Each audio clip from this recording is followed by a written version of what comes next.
Hi friends, मैं आपका भैया पीटर बात कर रहा हूँ। आज हम जो स्टोरी सुनेंगे उसका नाम है लापता बकरी। लापता बकरी। आज का वेद वाक्य, क्योंकि मनुष्य का पुत्र खोए हुओं को ढूंढने और उनका उद्धार करने आया है। लूका अध्याय 19 वचन 10। चलिए कहानी के अंदर चलते हैं। एक गांव में एक प्यारा सा चरवाहा था। चरवाहे का मतलब जो भेड़ बकरी को चराता है।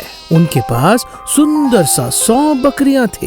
हर रोज वे उन 100 बकरियों को पहाड़ों के रास्ते से घास जहाँ पर है उस रास्ते से ले जाकर उन्हें अच्छी तरह खाना पानी देकर उन्हें अच्छी तरह चरवाकर शाम होते ही उन्हें घर वापस ले आता था। और यही उनका रोज का काम था।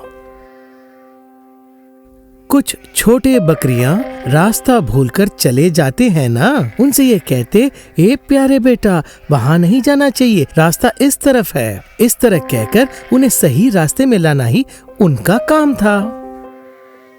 शाम होते ही सारे बकरियों को सही सलामत अपने घर में वे वापस लाते थे। और उसके बाद हर एक बकरी को प्यार से सिर में सहलाते थे, जैसे हम सब कुत्ते के बच्चों को और बकरियों को सहलाते हैं ना, उसी तरह वो भी सहलाते थे। उनके सहलाने को देखकर सारे बकरियां जल्दी से उनके पास दौड़ के आते। और सिर्फ यही नहीं, वो ये भी देखते थे कि किसी भी बकरी को चोट तो नहीं पहुंची, तबीयत तो नहीं खराब हुई, और उनको दवाई देकर उनकी अच्छी तरह से देखभाल करते थे। ऐसे सब काम खत्म करने के बाद वह घर लौटते थे। सुबह से सारे बकरियों को चरवा कर वो बहुत ही टायर्ड हो जाते। उन्हें बहुत भूख लगती थी ना, पर वो घर लौटने से पहले बिना बोले ही हर रोज एक काम करते थे। और वह काम क्या था? सुबह जिन 100 बकरियों को ले गए थे ना, वो सही सलामत वापस आए कि नहीं या लापता हो गए। तरह 1, 2, 3 इस तरह गिनने लगते। और इस तरह गिनते गिनते 97, 98, 99 जब वो 100 तक आए तो आखिरी बकरी लापता हो गई। तभी उन्होंने सोचा कि शायद मैं टायर्ड हूँ, इसलिए गलती हो गई होगी। चलिए मैं फिर से गिनता हूँ। ऐसा सोचकर 1 वो गिनते हैं तो पहला बकरी इस तरह जवाब देती है। 2 जब वो ऐसा बोलते हैं तो दूसरी बकरी ऐसा जवाब देती है। इसी तरह गिनते हुए वो फिर से 97, 98, 99 ऐसे गिनते गए और वो 100 बकरी लापता हो गई। बकरी की लापता होने से वो बहुत उदास हो गए, बहुत दुखी हो गए। और वो बकरी कौन सी थी आपको पता है? लौटते हुए रास्ते में बदमाशी करती हुई इधर उधर भटक गई थी ना, वही छोटी सी बकरी, प्यारी सी बकरी लापता हो गई। अब हम उस प्यारी सी और छोटी सी बकरी को ढूंढेंगे। ऐसा उन्होंने फैसला किया। फैसला करने के बाद उन 99 बकरियों को गेट के अंदर सही सलामत रख के टाइटली बांध दिए, ताकि कोई भी बकरी उनके वापस आने तक बाहर नहीं जानी चाहिए। और उसके बाद सुबह से वो भटकते भटकते उनको बहुत भूख लगी थी, वो टायर्ड थे, लेकिन उन्होंने उसका परवाह नहीं किया। उस प्यारे से बकरी को जैसे तैसे ढूंढ निकालना ही है, यही उनका लक्ष्य था। रास्ते में बहुत जोर का तूफान आया, लेकिन उन्होंने प्यारी बकरी, नन्ही बकरी, तुम कहाँ हो, इस तरह बोलते बोलते चल दिए। और उनके रास्ते में बिजली गिरी और बारिश भी हुई।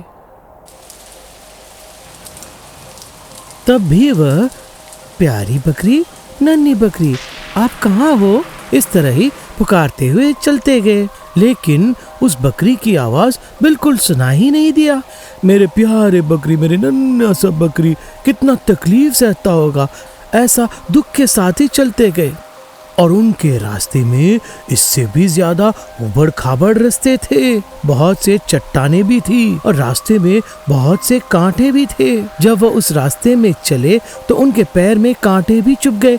तब भी वह, प्यारे बकरे, नन्हा सा बकरे, आप कहाँ हो, इस तरह ही पुकारते हुए चले गए।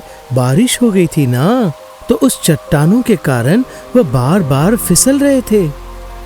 और जब वह उसी तरह पुकारते हुए चल रहे थे ना, तभी अचानक उनकी आवाज को सुनकर उस बकरी ने मैं ऐसा जवाब दिया। तब वो बहुत खुश हो गए और वो बकरा यहीं कहीं आसपास है ऐसा सोचकर उस बकरी को ढूंढने लगे और आखिर उसे ढूंढ निकाले। तभी उन्हें पता चला कि वह बकरा कांटों के बीच में फंस गया है। उन्होंने तुरंत वहां जाकर जल्दी से उन कांटों को निकाल दिया। तभी उन्होंने देखा कि उस बकरी की शरीर में बहुत जगह घाव है। तभी उन्होंने उस बकरी से कहा कि चिंता मत करो, मैं आ गया हूँ। ऐसा कहकर उस बकरी को उन्होंने अपने गोद में ले लिया और घर तक उन्होंने उसको नीचे ही नहीं उतारा, गोद में ही लेकर सही सलामत घर पहुंच गए। घर पहुंचने के बाद भी उस बकरी को नीचे उतारने में उनका मन ही नहीं कर रहा था। उतारने पर भी वह बकरी फिर से उनके गोद में आ जाती थी। तभी उन्होंने उनके आसपास के सभी लोगों से कहा कि मेरी बकरी लापता हो गई थी, लेकिन अभी मिल गई और मेरे साथ साथ आप लोग भी खुशी मनाइए। ये कहानी आपको बहुत पसंद आया ना फ्रेंड्स? पता है इस कहानी में जो चरवाहा था ना, वो कौन था? हमारे यीशु। और इस कहानी में जो प्यारी सी बकरियां थी ना, वो हम हैं। हम जब यीशु की बातों को नहीं मानते हैं तो हम भी गलत रास्ते पर जाकर लापता हो जाते हैं। कभी कभी जब मम्मी कहती है कि दुकान पर जाओ, तब भी हम उनकी बातों को नहीं मानते हैं। तब हम वो गलत रास्ते पर जाकर लापता होने वाली बकरी की तरह होते हैं। और जब हम ऐसा करके बातों को नहीं सुनते हैं तो यीशु के मन को दुख होता है। जब वो बकरी लापता हुई तो चरवाहा को दुख हुआ कि नहीं? इसलिए यीशु के मन को दुख न पहुंचाकर बातों को न मानने वाले, शरारत करने वाले बकरियों की तरह हमें नहीं होनी चाहिए। बातों को सुनने वाले, आज्ञाकारी, अच्छे, छोटे से और नन्हे से बकरियों के जैसा हमें बनना है। अगली बार एक और कहानी के साथ मैं आपसे मिलूंगा। बाय।